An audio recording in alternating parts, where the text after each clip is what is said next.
जोहार, मैं आनंद कुमार और आप देख रहे हैं जनमन की बात। दोस्तों, आज बात झारखंड की राजनीति के उस ताजा विवाद की जिसने पूरे झारखंड में सियासी हलचल मचा दी है। मामला है झारखंड मुक्ति मोर्चा के सीनियर विधायक और खरसावां से लगातार 3 बार चुनाव जीत चुके दशरथ गागराई का।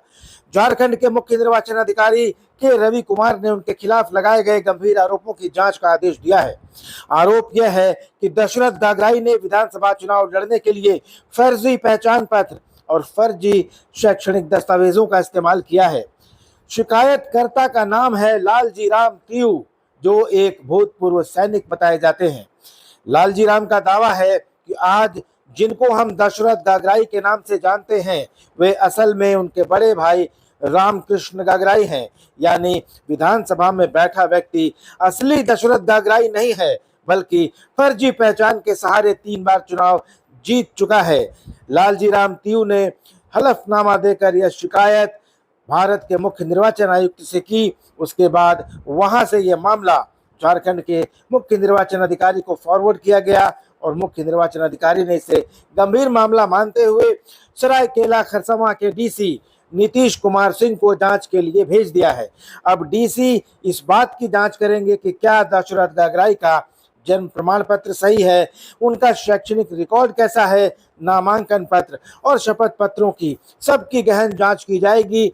अगर यह आरोप सही साबित हुआ तो यह मामला representation of the people's act 1951 के तहत चुनाव रद्द होने से लेकर सदस्यता खत्म होने तक जा सकता है। लेकिन दोस्तों, इस कहानी में एक बड़ा ट्विस्ट है और वो बड़ा ट्विस्ट ये है कि शिकायतकर्ता का जो बैकग्राउंड है वो भी बहुत दागदार है। शिकायतकर्ता भी बहुत पाक साफ नहीं है।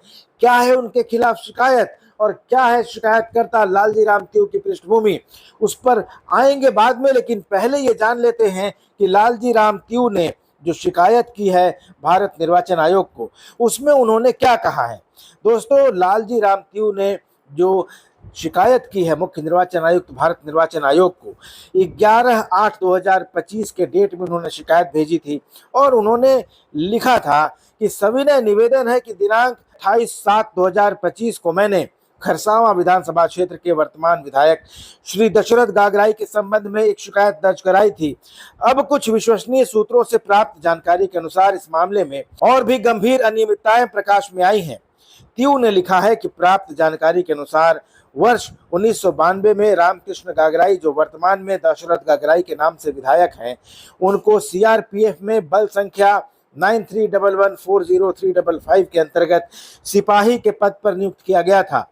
उसी दौरान उन पर तत्कालीन कमांडेंट की पत्नी के गहने, सोना चांदी व नकदी की चोरी करके भाग जाने का आरोप था। बाद में जब उस यूनिट के कमांडेंट का स्थानांतरण हुआ तो रामकृष्ण गागराई को भी अन्यत्र स्थानांतरित कर दिया गया। उस समय उन्होंने सेवा से इस्तीफा न देकर अपने छोटे भाई दशरथ गागराई को अपने स्थान पर ज्वाइन करवा दिया। वर्तमान में वह व्यक्ति यानी दशरथ गागराई चाईबासा में सीआरपीएफ के डीआईजी कार्यालय में सब इंस्पेक्टर पद पर कार्यरत है। तियू ने अपनी शिकायत में लिखा है कि इस प्रकार यह प्रतीत होता है कि चुनाव जीतने वाले व्यक्ति की पहचान, दस्तावेज और शैक्षणिक प्रमाण पत्र सभी फर्जी हो सकते हैं। यदि रामकृष्ण गागराई ने सीआरपीएफ से विधिवत त्यागपत्र नहीं दिया है और वह चुनाव लड़ने के समय भी सेवा में थे, तो यह representation of the people's act के प्रावधानों के उल्लंघन की श्रेणी में आता है। अतः आपसे निवेदन है कि उपरोक्त गंभीर अनियमितताओं की उच्च स्तरीय जांच करवाई जाए और दोषियों के विरुद्ध आवश्यक वैधानिक कार्यवाही सुनिश्चित की जाए। यह मामला न केवल जनप्रतिनिधित्व की पवित्रता पर प्रश्न चिन्ह लगाता है, बल्कि एक संस्थागत धोखाधड़ी का भी संकेत देता है। यह लालजी राम तियू ने अपनी शिकायत में लिखा है। इस शिकायत के आलोक में भारत निर्वाचन आयोग सचिवालय के अवर सचिव नरेश कुमार ने झारखंड के मुख्य निर्वाचन अधिकारी को एक पत्र लिखा है और पत्र में 12 अगस्त 2025 की तारीख अंकित है। इस पत्र में उन्होंने लिखा है कि उपरोक्त विषय पर मुझे श्री लालजी राम तियू, भूतपूर्व सैनिक से प्राप्त शिकायती पत्र 28/7/2025 की एक प्रति आपको भेजने तथा यह कहने का निर्देश हुआ है कि आप इस शिकायती पत्र पर आवश्यक कार्रवाई करें। इसके अतिरिक्त आयोग के उक्त पत्र में दिए गए निर्देश के पैरा 5 ब्रैकेट में 4 के तहत शिकायतकर्ता से शपथ पत्र भी प्राप्त करें। और इसी चिट्ठी के आलोक में झारखंड के मुख्य निर्वाचन अधिकारी ने पत्र लिखा है सरायकेला खरसावां के डीसी को जांच करने के लिए। लेकिन अब ये सवाल उठता है कि शिकायतकर्ता लालजी राम तीऊ कौन है? कहने को तो वे भूतपूर्व सैनिक हैं, लेकिन शिकायत करने का ये समय उन्होंने क्यों चुना, जबकि दशरथ गगराई तीसरी बार लगातार खरसावां विधानसभा सीट से चुनाव जीत कर आए हैं। और साथ ही जो आरोप लगा रहे हैं कि रामकृष्ण गगराई जो उस समय कमांडेंट के आवास से गहने चुराकर भाग गए थे, तो जब वो भाग गए थे तो यूनिट के कमांडेंट के ट्रांसफर के समय रामकृष्ण गगराई को ट्रांसफर क्यों किया गया? अगर वो चोरी करके भाग गए थे तो उन पर विभागीय कार्रवाई चलती, उनके खिलाफ एक्शन होता, उनको डिसमिस कर दिया जाता। तो इस पत्र से यह स्पष्ट नहीं हो सक रहा है कि जो रामकृष्ण गगराई के खिलाफ वो शिकायत कर रहे हैं लालजी राम तीऊ, तो आखिर गहने चुराकर जब भाग गए तो क्या वापस आ गए? क्या उनके खिलाफ कोई कार्रवाई नहीं हुई? और उसके बाद जब कमांडेंट का तबादला हुआ तो लालजी राम तीऊ का कहना है कि रामकृष्ण गगराई का भी तबादला हो गया, और जब तबादला हो गया तो उन्होंने सेवा से इस्तीफा नहीं दिया। अरे भाई, जब तबादला ही नहीं हुआ तो सेवा से इस्तीफा क्यों देते? और इस्तीफा नहीं दिया और अपनी जगह दूसरे को ज्वाइन करा दिया। ये रीज्वाइनिंग कैसे हुई? जब एक आदमी सेवा में था तो अपनी जगह दूसरे को कैसे ज्वाइन करा दिया? इन सब की भी जांच की जाएगी। और साथ ही लालजी राम तीऊ ने जो आरोप लगाए हैं उनके आलोक में विधायक दशरथ गगराई के जो दस्तावेज हैं, शैक्षणिक प्रमाण पत्र हैं, हलफनामे हैं, नामांकन का जो उनका कागज है, ये सब की जांच होगी। लेकिन ये पूरी शिकायत अपने आप में मुझे झोल लगती है, और इसलिए भी लगती है क्योंकि ये बता दूं कि शिकायतकर्ता जो लालजी राम तीऊ हैं वो कौन है। दोस्तों, लालजी राम तीऊ पर दुष्कर्म का आरोप है, और आरोप ये है कि सेवानिवृत्त सैनिक लालजी राम तीऊ ने 16 साल की एक लड़की का अपहरण किया, उसको कई दिनों तक अलग अलग जगहों पर रखकर उसके साथ दुष्कर्म किया और उसके बाद छोड़ दिया।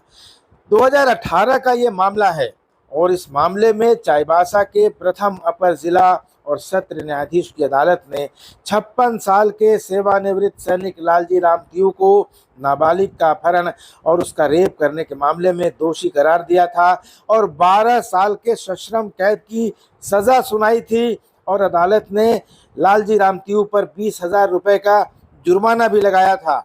ये घटना 2018 की जुलाई महीने की बताई गई है, और अदालत में सरकारी वकील ने यह साबित किया कि सेवानिवृत्त सैनिक लालजी राम तीऊ ने 16 साल की एक लड़की का अपहरण किया, कई दिनों तक उसको अलग अलग जगहों पर रखा और उसके साथ दुष्कर्म करने के बाद छोड़ दिया। 6 अगस्त 2018 को लड़की के माता पिता ने चाईबासा मुफस्सिल थाना में लालजी राम तीऊ के खिलाफ अपनी बेटी के अपहरण और बलात्कार का मामला दर्ज कराया। मामला दर्ज होते ही लालजी राम तीऊ फरार हो गया, और बाद में पुलिस के भारी दबाव में उसने कोर्ट में सरेंडर किया। सेवानिवृत्त सैनिक लालजी राम तीऊ खुद को आरटीआई कार्यकर्ता बताता था, और news18.com की वेबसाइट की एक खबर है कि उस पर यह भी आरोप है कि आरटीआई का गलत फायदा उठाकर वह सरकारी अधिकारियों, कर्मचारियों और जनप्रतिनिधियों के बारे में जानकारी इकट्ठा करके उनको ब्लैकमेल भी करता था, और उसके इस आदत से आदिवासी समाज के लोग बेहद खफा थे और उसके विरोध में कई बार प्रदर्शन भी हुआ था। लालजी राम 2014 में खरसावां सीट से चुनाव भी लड़ चुका है, और किसी न किसी बात को लेकर विवाद में रहना उसकी पुरानी आदत है। और यही बात विधायक दशरथ गगराई ने भी कही है। उन्होंने कहा कि मेरे सभी दस्तावेजों की पहले भी 3 बार जांच हो चुकी है, क्योंकि वे 3 चुनाव लड़ चुके हैं, जीत चुके हैं, और ये आरोप बेबुनियाद और राजनीतिक साजिश का हिस्सा हैं। विधायक का कहना है कि दरअसल शिकायतकर्ता खुद दुष्कर्म के मामले में दोषी हैं और अब जमानत पर बाहर हैं। तो विधायक कह रहे हैं कि सत्ता में बैठे लोगों पर आरोप लगाना लालजी राम तीऊ की आदत है। तो दोस्तों, अब सवाल उठता है कि 3 बार दशरथ गगराई चुनाव जीत गए, तो अचानक लालजी राम तीऊ को यह बात क्यों याद आई कि गगराई फर्जी पहचान के सहारे विधायक बने हैं? क्या यह सिर्फ राजनीतिक दबाव की चाल है, ब्लैकमेलिंग कर रहे हैं तीऊ जैसा उन पर पहले भी आरोप लगते रहे हैं, या ये कोई सचमुच कोई बड़ा फर्जीवाड़ा हुआ है?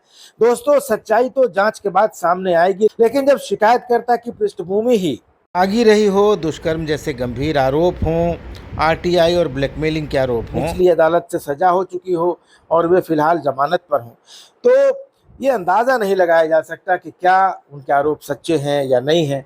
लेकिन अगर आरोप सही साबित होते हैं तो ये झारखंड मुक्ति मोर्चा के लिए थोड़ी अच्छी खबर तो नहीं आएगी, लेकिन कुछ नहीं निकला तो लालजी राम तीऊ और ज़्यादा मुश्किल में फंस सकते हैं। लेकिन इतना तो तय है कि इस विवाद ने नवरात्रि के इस मौके में सियासी माहौल को थोड़ा सा तो गर्मा ही दिया। तो दोस्तों, आप क्या सोचते हैं? क्या ये आरोप सच हो सकते हैं या ये सिर्फ एक सियासी हथकंडा है? अपनी राय कमेंट बॉक्स में हमको ज़रूर बताइएगा। वीडियो अच्छा लगा हो तो लाइक और शेयर करना मत भूलिएगा और चैनल जन मन की बात को सब्सक्राइब जरूर कर लीजिएगा। अगले वीडियो में मिलेंगे, तब तक इजाज़त दीजिए। धन्यवाद, नमस्कार।